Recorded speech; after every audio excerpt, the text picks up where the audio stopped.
Make sure you guys check out www.procivic.com for all your 9th gen and Civic needs.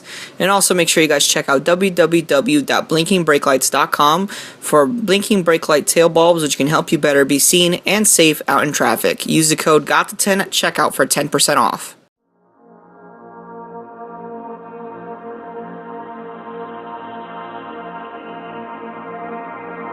It's an RB swapped 240SX. This thing is mean, man. It's really, really mean. And I'll tell you now, I was scared to try this thing at first, but to be honest with you, it's okay. I can actually get used to this.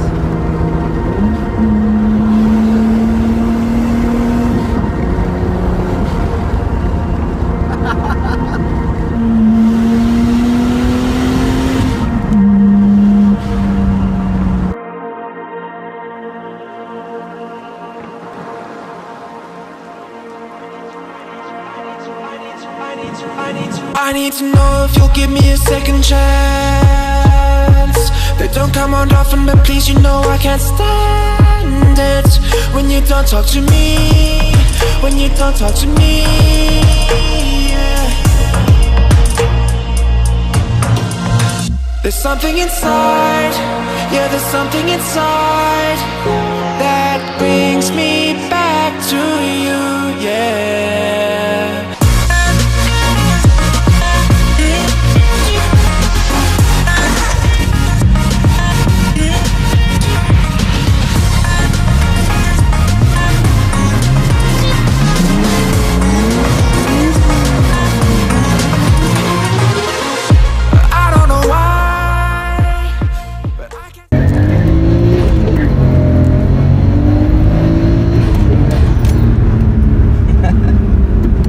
What's going on, everybody? This is your boy Gata Maliga, and today, finally, we are reviewing my 1993 Skyline R32 GTST.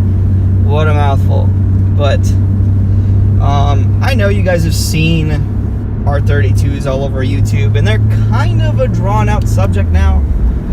But this right here was my dream car. When I tell you that the first time I ever drove one, I absolutely fell in love with it, you probably wouldn't believe me, especially coming from a Honda Civic. But believe it or not, long time ago, if you guys are new to the channel, or just joining in, a long time ago, I drove this RB20 swapped 240SX. I'll leave a few clips of that here right now, and I'll also link that to the top right hand corner of your screen now. But when I drove that 240, I fell in love with the RB platform. I love the way they sounded. You know, in my opinion, and I know I'm probably going to get crucified for this, but JZs don't sound as good as RBs. Some people argue that they sound the same, and I'm just like, no. There's a different tone to each separate engine, and I think the RBs are just, oh, they're intoxicating.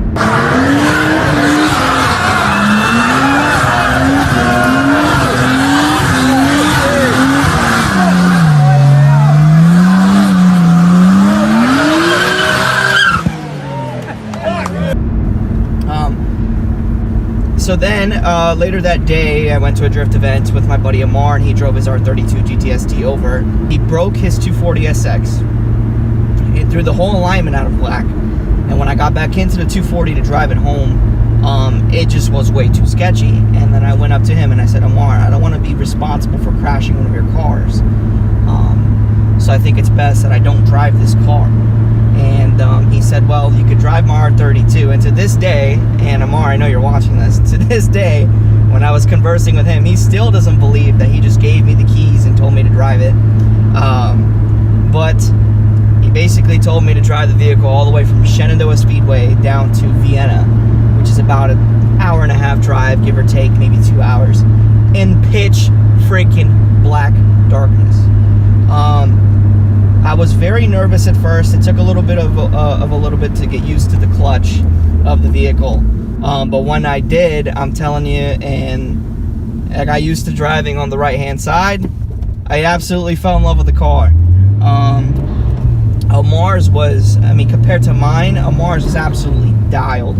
I loved the way his His and mine performed similarly, except for his, he had a front mount, so his was pulling a little bit stronger than mine, and mine doesn't. Mine heat soaks like as soon as you do 2 pulls. But man, it's just absolutely unbelievable. And right after that day, I mean, I jokingly said it to him. I said, if you ever plan on selling this car in the future, you let me know. Just so happened that he had to sell it a little bit too sooner than I expected, and he eventually got rid of the R32.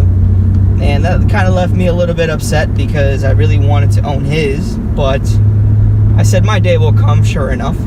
As the years went on, I really didn't expect for me to really decide and pull the trigger, but I did. And as much as I regret buying from this dealership, which I'm not going to name for their sake, but I bought it from this dealership, and nothing I can't fix, to be completely honest, but it's just absolutely, you know, it caught me off guard for sure. Now, I love this car in terms of the way it sounds. I don't really like it too much of the way it handles. I will be re-reviewing the car as soon as I get done with it, but I wanted to review it now so we have a benchmark in the future to look at when we come back and visit this video and see how far she's come. Because this car is definitely going to go over a major performance overhaul from today over into H2O. At least that's what the plan is. Now, nothing on this channel goes according to plan, but let's just hope that let's just hope for the best. The car hasn't been giving me much issues yet. It's been as reliable as you could probably imagine. The only thing that kind of sucks about it, and that I'm dealing with currently, is the fact that it has some serious lifter tick. I thought originally it was piston slap or rod knock. Luckily for me, we have diagnosed that out already. Enough of talking, let's get down to the business.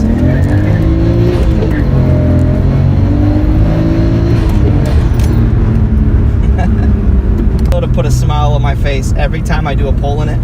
I daily drove this car for about a month after I bought it, and it was an experience, to say the least. The gas mileage completely sucked, but I mean, you don't buy an R32 for the gas mileage, let's be honest.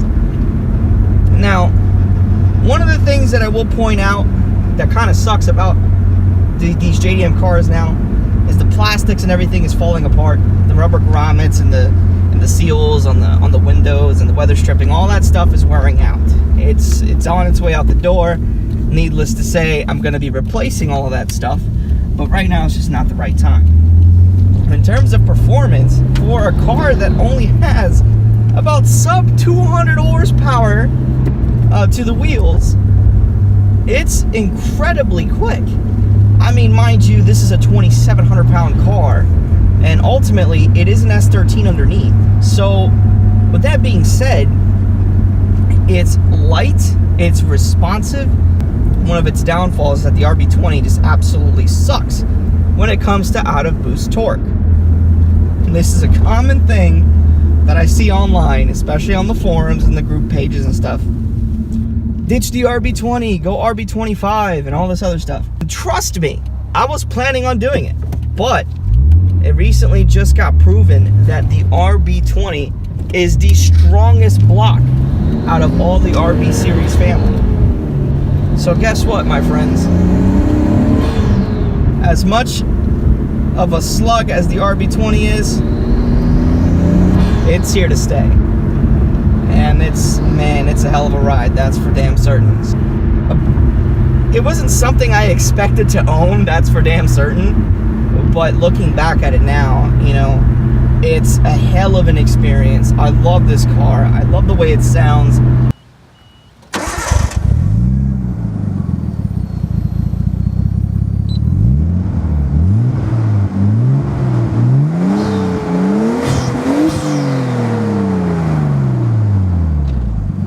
I love the way it handles. One of the most common questions I do get is, how long did it take you to get used to driving on the right hand side? It took me about an hour and a half. I mean, yeah, you kind of have to relearn how to drive stick because you have to learn how to do the H pattern with your left hand, but other than that, you're pretty much all set. So what is it exactly that I think of this car now that I've owned it for 3 months? Sometimes when I get into this car, I feel like it's too slow, and then sometimes it's just the right amount of fun for me. And ultimately, that's what us car enthusiasts buy cars for. You don't necessarily have to be fast, you just have to be fun. And let me tell you something, this car puts a smile on my face every time I get in the boost.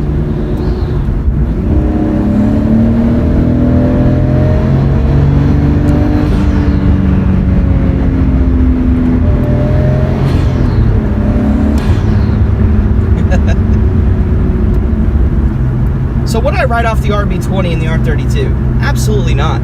If you own an R32 with an RB20, I'd say at least give it a shot. I mean, I know financially speaking, you could technically get an RB25, but let's be honest with each other. I mean, until you put bolt-ons on the RB25, it's not like you're really going anywhere either. So ultimately, I think that for my sake and for the beginners, from a beginner's perspective, especially when I'm going on into a completely, totally new platform, I think the RB20 is a great way to start. Especially with Amar and all the tips that he gave me.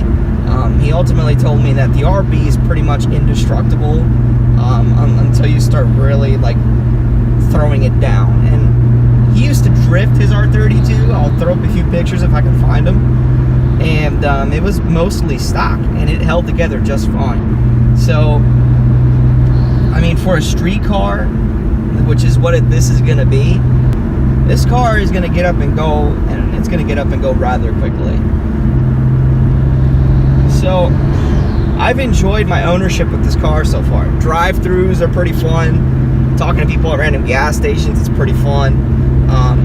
Driving the vehicle. I mean, I'm on open country roads right now, and it's absolutely wonderful.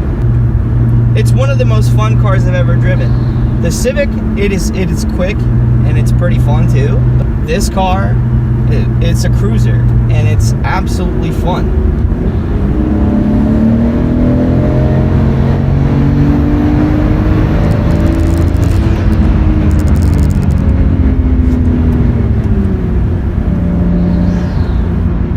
Every now and again, you get a few pops and burbles and all that other stuff.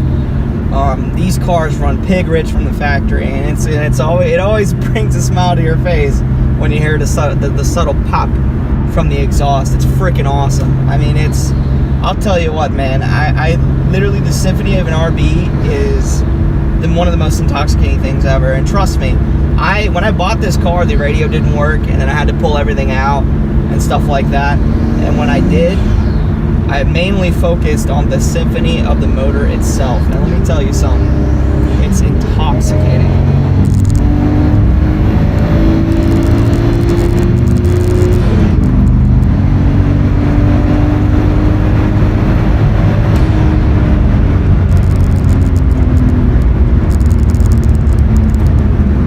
When you reel out those gears, man, this car, it just goes, and it keeps pulling too.